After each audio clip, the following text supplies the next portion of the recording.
jërë ngeen jëf mbokk internet Yes Actu di am mbégte contentement saa su nekk di ànd ak yéen ci suñu programme comme ni ngeen ko xamee n'importe où n'importe quand n'importe quel lieu n'importe quel artiste wala n'importe quelle personnalité publique boo leen ko soxlawee Fifita Touré ren di Sine Saloum dina ci ànd ak yéen alors maa ngi toog ak l'enfant chéri de la banlieue dakaroise nee na banlieue dakaroise bi ñoo ko moom ndax foofu mooy basam waaye Sénégal ñoo ko bëgg mu dem Côte d'Ivoire nag prouvé wax dëgg neex yàlla Ivoirien yi na du ñibbi mu daal di ñëwaat Sénégal LP Events jël ko ne ko du ñàkk jaaroon nga Iba Mar Dior ca làmb ja waaye di nga ñëw tamit Iba Mar Dior def fa concert bu toj alors ku may bëgg a wax mbokk yi xam ngeen ko ndax junju doy na borom xel te ñun ñëpp ay borom xel lañ maa ngi toog ak Sidi Diop mi nga xamante ni wax dëgg neex yàlla gone la ci âge de waaye nag mag la ci bopp macha allah.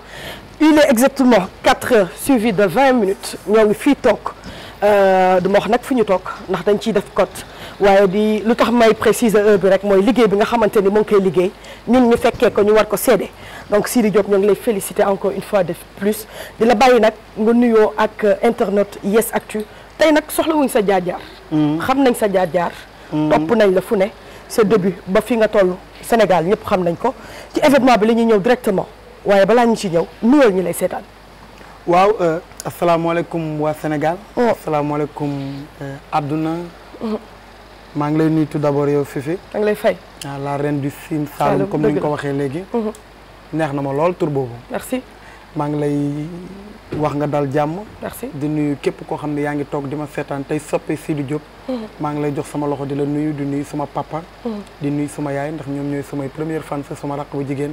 suma famille papa tamit Diobène yëpp maa ngi leen di nuyu suma famille yaay aussi waa Tamba. maa ngi leen di nuyu bu baax a baax di wax ñëpp asalaamaaleykum. maaleykum salaam. ñu ngi la fay Sidi Diop.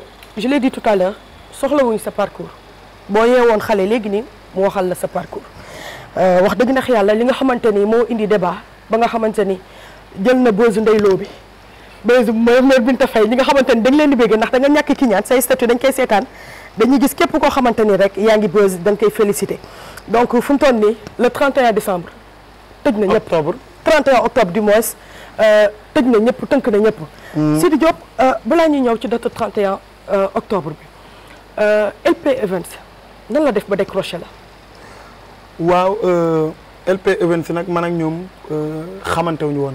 d'accord suma producteur la ñu xamanteel. muy Maktar Diop Subatel. donc comme que dama nekk ci label xam nañ ñu booy tëgg artiste. da ngay gisanteeg producteur am. nga wax ak moom moo tax ci Maktar Diop Subatel la ñu dem directement. bi ñu demee gisanteeg Maktar Diop directement suma frère après nag Maktar moo ma woo rendre ma compte te wax ma ni mu demee jour bi date bi. ni mu demee expliquer ma lépp leer. ne ma nag liggéey bi commencé na amatul toog. donc li la war mooy nga préparer bis bi. boobu c'était un mois 2 mois ci ginnaaw. balaa màggal. donc jóge nañ fi màggal ba def gàmmu. yàlla nañ ko fekkewaat. amiin donc boobu ba tey ñu nekk ci waajtaay yi ba li ñu naan nag léegi wëree ba dem na kañ. mooy dans 5 jours le 6 jours léegi. donc jot. donc su ma comprendre lépp ci Matar la am. lépp ci Matar la jaar. yow lu ñu ci am mooy am nañ date am nañ lieu. waaw donc choix bi yow dara porté woo ci. producteur beeg Matar ñoo def. waaw ñoo wax li ñuy wax juboo. waaw ñu nekk aussi ay frères. waaw donc dëkk ci dëkk bi. yor seen xaalis ne dañ koy contribuer waat ci seen réew. donc bi ñu ñëwee nag gis Matar yombalal leen. defal leen xéwal oyofal leen ko ne leen yéen sumay raq ngeen suma njaboot ngeen kaay leen ñu liggéey parce que yéen ñëpp bon peut-être lu jëmale kanam musique Sénégal ngeen bëgg moo tax collaboration bi yomb tu as parlé tout à l'heure de collaboration si di ñu gis événement bu nekk def nga ko gis nañ Kaolack bu ngay yegg sur scène yooyu yëpp ñu gis ko Kaolack waa yëpp génn franchement sa base la. waaw xam naa waa Medina du ñàkk di nga leen nuyu. waaw maa ngi leen nuyu baax. waaw waa Saloum. waa Saloum sama dëkk démb rek ñoo fa noonu ci gàmmu gi. dëgg la gis nga ma pare ñu woote fa benn match ma football. ndax ñoom dañu maa bëgg. tout à fait donc ku la bëgg rek da nga ko koy delloo quoi te Kaolack sama dëkk la. maa ngi leen di nuyu bu baax a baax waa Kaolack. Sidi du gis nga saalu Cœur de Ville bi nu mu mel. bien sûr. par rapport ak saalu stadium Iba Mar Diop. boo doon def comparaison bi noo koy comparé ma xool. bon Cœur de Ville moo ëpp moo ëpp. waaw gis na ni nga ko def. Cœur de Ville moo ëpp. pourtant yenn woon nga événement bi Sidi. dëgg la nangu nga. dëgg la mais est-ce que xam nga ni nga yennoo événement stadium Iba Mar Diop bi yenn woo ko beneen événement sa àddina ci li ma gis. ah bon waaw moo ne man nag maa mel noonu. waaw man yàlla dafa dogal su ma amee événement. dama ci sonn. parce que damay dégg olof Njaay naan ku ñaq rek. jariñu après di nga jariñu. tout à fait mais bu fekkee ñaqoo mënoo jariñu. parce que gis nga musiciens yi ma doon joué ndool ñëpp dem nañ. yaa des. voilà bi nga ñëwee sànq fekk nga fi site yu bari. ñëpp waxtaan naak ñoom. yow dama séq ak yow loolu nga nekk suma rakk nekk suma xarit. ma ne la dama laa ñaan rek nañ bàyyi ba pare ñu jël suñu temps. donc ñi ma doon liggéeyaloon doon ñëpp bari nañ sonn naa. reeraguma mais maa ngi continuer nekk ci suma liggéey. donc lii rek moo may wan daf may jàngal ni ku ñaq rek. jariñu man boo ma tëggoon sama buntu kër sax laa la wax. mu leer ma ne su ma commencé koñ bi yëpp ñëw dama ci sonn. dama ciy def àq ak yelleef gi ci war yëpp. man noonu laa mel. waaw. événement bi ban poids la am ci yow.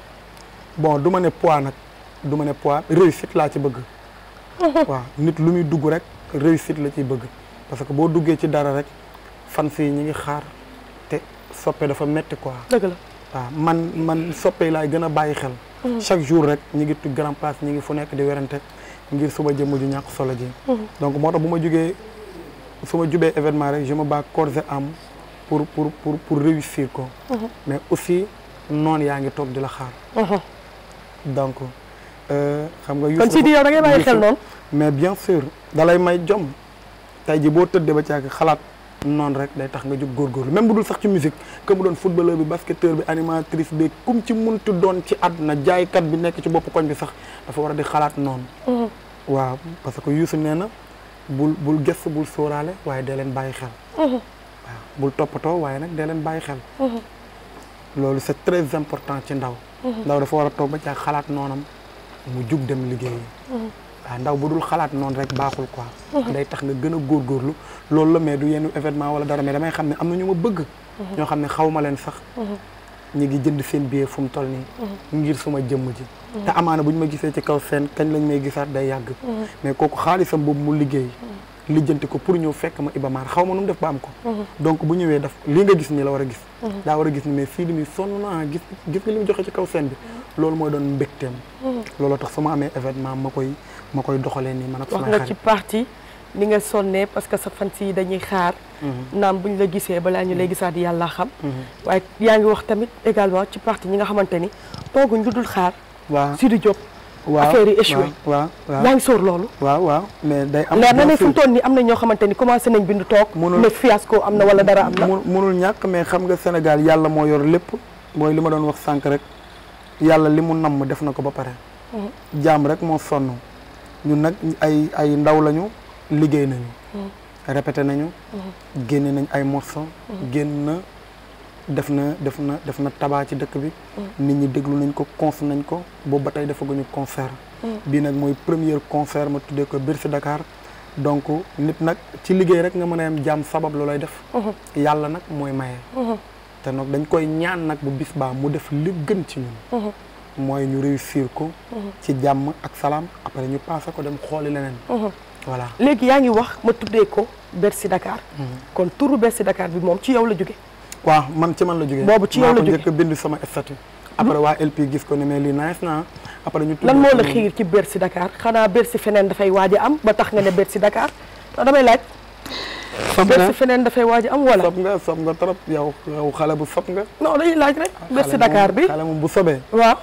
lu ne lay jéem a lijjanti mais lu nekk mi ngi suñu kanam. fii lu nekk rek mi ngi suñu kanam. non day am ñoo xam ne bu ñuy waaj projet bu mag. waaw.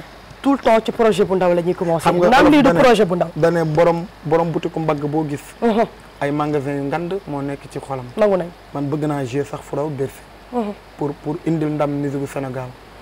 pour indil ndam musique gu africain parce que suñu papa yi ñëw nañ def lépp. suñu grand frère yi ñëw gën ko rafetal. donc nouvelle génération bi su ma ñëwee suñu borom jël ma def ma ni ma mel. donc suñu borom du liggéey loo ko mu namuta fay. li tax mu def ma nii dafa bëgg ma liggéey. donc nag su may liggéey da ngay yóotu suñu borom li nga yóotu rek la lay jox. da ngay jël sa bët nga yóotu ko sax fu raw Bercy. mooy li ma ñëwaat ci li ma waxoon sànq yéene bi la ñu am mais yàlla mooy dogal. mais ci suñu yéene am nañu xol am nañu yéene jouer am nañu yéene jouer waa Sénégal foo xam ne ñoom sax dina kawe seen jort. te yàlla mën na ko yàlla na ko yàlla def avec le temps incha allah. si dama ñëwaat ci question bi. waaw lu tax nga ne Bercy Dakar xanaa da ngay séntu beneen Bercy bu dul Dakar. mais lii laa laaj déggoo man la mën na nekk. dafa ñor wala ñoragul. mën na nekk bon xam nga lu ñor ak lu ñorul peut-être je suis mal placé que mu koy wax am na ñoo xam ne ñi ngi seetaan. kon moo ngi waaj a ñor am na ñoo xam ne ñi ngi seetaan xam nañu daal. non moo ngi waaj mais man leer na ma ni képp kuy seetaan di sénégalais. yéene nga ma mu ñor ak mu ñàkk ñor yéene nga ma ëllëg ma tëgg fu raw Bercy. wala ma tëgg Bercy Zénith whatever feneen ak feneen ak feneen parce que bu ma ko amee rek du sama ndam quoi ndamu Sénégal gépp la. parce que nga toog gis benn jeune bu génnee ci banlieue bi. ci biir banlieue bi biir Guédiawaye ci koñaat yi. di génn affaire bi law biir quartier am. muy woote ay xawaare chaque lendemain tabaski sama kii di teg 80 chaises. te chaises yi daanaka sax fees waaw. génne sama koñ ñi taxaw ci balcon yi deuxième année bi ma def 100 chaises mais chaises yëpp fees dell troisième année bi ma def ko koñ bi yëpp fees quatrième bi ma yóbbu ko terrain basket bu fiñ bi cinquième bi ma yóbbu ko marché jeudi après ci laa fa jógee yóbbu ko Malibu mu mel noonu mu meloon ma jógee Malibu yóbbu ko Grand Théâtre jógee Grand Théâtre ñu teg une semaine ma def tournée européen def 23 pays def Italie Europe Paris def Espagne Belgique xam nga wër dëkk yooyu yëpp ñëwaat toog kon suñu borom bu defee loolu ah te Sidi mi ko doon woy mi ngi fi ba tey baat bi ko doon woy mi ngi fi ba tey doole ji mi ngi fi ba tey am nañu yaakaar mën na ko gën a yóbbu fu gën a kawe yàlla nga fa àgg amiin yaa ba romb ko amiin ma des ba tey ci wàllum Bercy bi tur bi concept bi dafay rafet mais des fois nit am concept te concept bi duñ ko réaliser selon ni ñu ko bëggee ku nekk xam ne Bercy ni muy mel est-ce que ñi nga xamante ni ñooy producteurs yi pare nañ pour def lu yemboog Bercy wala pare nañ pour def lu raw ci Bercy en termes de spectacle est-ce que loolu tamit yaa ngi koy bàyyi waar a xel parce que concept bi c'est top déjà ñëpp apprécier nañ mais en termes de spectacle est-ce que pare nañ pour nduróole ko ak Bercy wala est-ce que pare nañ pour raw Bercy yow déjà li nga gis fii rek fii doy na ma ñu répété ba pare fii doy na ma li nga ma njëkk wax mooy waaw macha allah ouais te li premier jour rek la des na yeneen 4 jours te li ñuy gën a répété affaire yi di gën a ñëw. non sa côté. donc sa côté gis naa mais fu may waxee mooy ci stade ba. non yow xam nga moom ca producteur yi. xam nga Sidi moom xaw ma loo koy wéranteeg moom. mais du show. ak spectacle. waaw te bi ma paree léegi gis nga.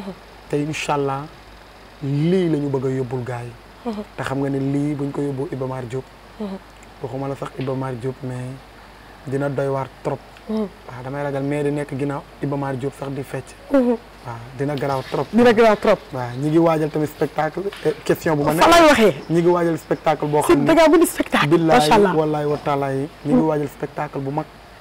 ñi ngi waajal yeneen yoo xam ni amaana fu ñu koy répété sax dañu koy nëbb ndax fii peut-être xam nga. am na yeneen répétition yoo xam sax dañu koy nëbb. donc ñi ngi waajal ay affaires yu doy waar daal.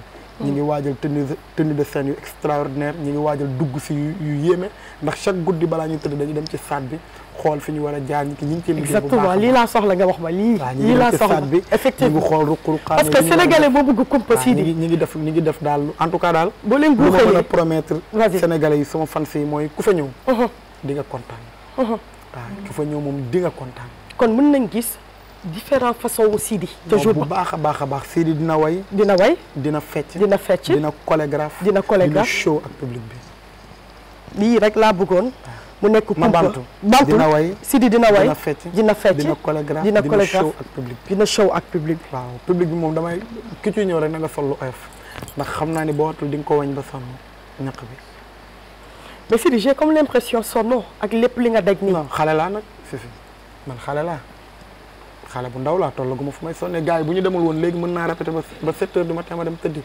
te bu ma amee course bi ma war a dox 9 heures 10 heures mën naa jóg dem dox ko doog a ñëwaat tëdd waaye nii may waxee yow ne am naa rendez-vous 9 heures damay dem tëddi après 9 heures ma jóg joxe ko demaat tëdd ñëwaat répété parce que dama war a sonn waaye dama war a sonn c'est important waaye il faut que ma sonn parce que li ma bëgg il faut que ma sonn nag pour am ko du tëdd nelaw ak ñëw way wu yomb dem moo ma koy may il faut que ma joxe ba musiciens yi gis ni yow yaa ngi joxe ñoom it ñu mën a joxe parce que man maay taxaw ci kanam ni ma def rek loolu la ñuy def ñoom boo gisee ñoom yéene la ñuy tëggee parce que yéene laay j'ai vu waaw comprendre nga waaw ma leen di profité di leen nuyuwaale sama musiciens yi parce que ñoom xol la ñu may tëggalee quoi donc loolu la spectacle bi moom xam naa ni ku rate dugg si bi mën ngaa dem midi kon ban heure midi mën nañ commencé génn seen kër yi 15 heures mën nañ 15 heures 16 heures nit ñi mën nañ commencé ñëw dugg d'accord waaw 15 heures parce que Sidi Diop moom incha allah fu 20 heures pile jotee Sidi Diop dina yëg sur scène 20h puis fu mu jotee di nga yëg sur scène 18h 19h première partie dina commencé.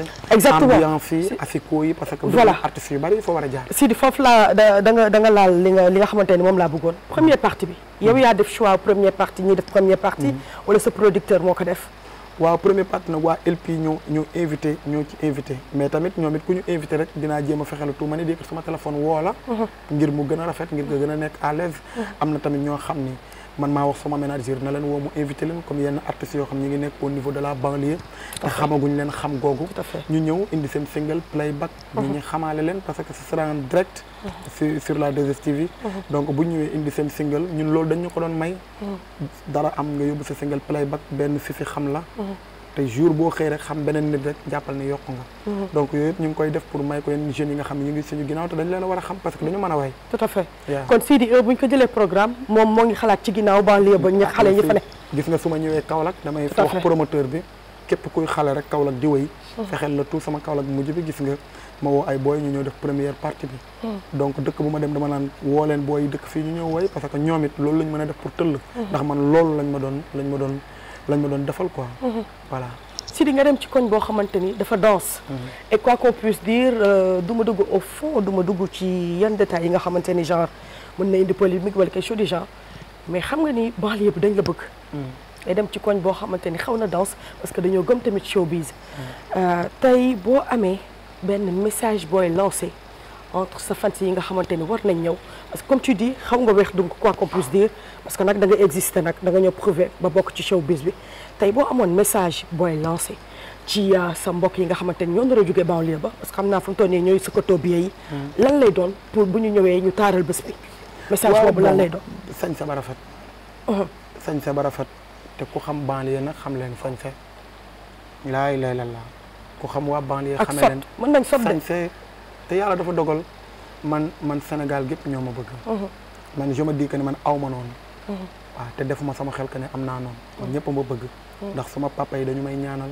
suma yaay dañu may ñaanal si bëri nga noonu nag ñi ma waaw nit bëri nga noonu nit ku baax si nit ku baax du ñàkk noonu non si mais man fii di yow yaa jàpp loolu ne jàpp loolu waaw ngir mu noppal ma ko waaw ngir mu noppal ma man maa la gën a xam ne ku baax rek am noonu parce que ñu gën a baax tey jii wàllu yu yàlla yi sax dañu amoon ay noonu nangu naa waaw wàllu yu yàlla yi sax dañu amoon ay noonu yu yonent yi sax bu ñu daan ñëw di jàllale yenn message yi dañu daan am ay noonu yoo xam ne dañuy taxaw bu ñu wootee yéefee di taxaw ne lii du fi kon noonu yàgg na ci àdduna mais ñoom boo jàngatee dañu daan gën a xuus dox seen mission donc man xam naa ne xam naa ay noonu mais dañu may permettre may gën a xuus ngir yeggali suma mission ba keroog may lem samay dossier bàyyi musique waaw di événement bi am communication boo xamante ni dafa mucc ayib man dama ne xanaa dañuy fay journalistes yi wala dañuy fay maison de presse yi Sidi ban liaison nga am ak presse bi ba tax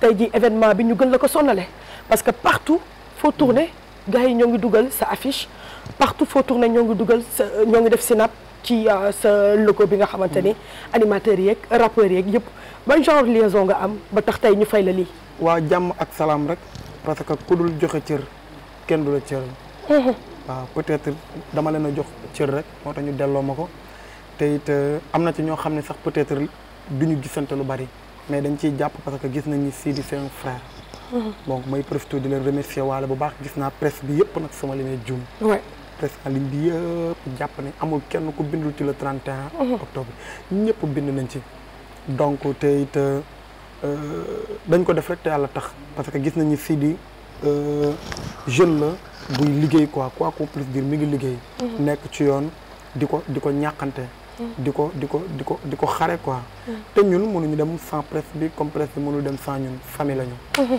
ñoo bokk ndey ñoo bokk baay ba pare am nañu chance même budul sax en dehors caméra yi ñun ñoo bokk ndey ñoo bokk baay El Président mi toog nekk ci ginnaaw caméra yi sama frère la duñ toog bis te déggante wuñu yow barki Demba Ndiaye ñoo nekkoon ci gàmmu gi Kaolack donc même bu dul dara dañu am liaison par dañu nekk ay xarit ba pare peut-être loolu moo yombal sama diggante ak ñoom may profité presse bi yëpp di leen wax ni kontaan naa ñëpp a ci bind ñëpp a ci wax ñëpp a ci bind ay article ngir taaral bis bi ngir jëmmal bis bi donc awma seen fay yàlla na yàlla defal leen jàmm te fay leen yàlla na yàlla defal leen jàmm te fay leen c'est très important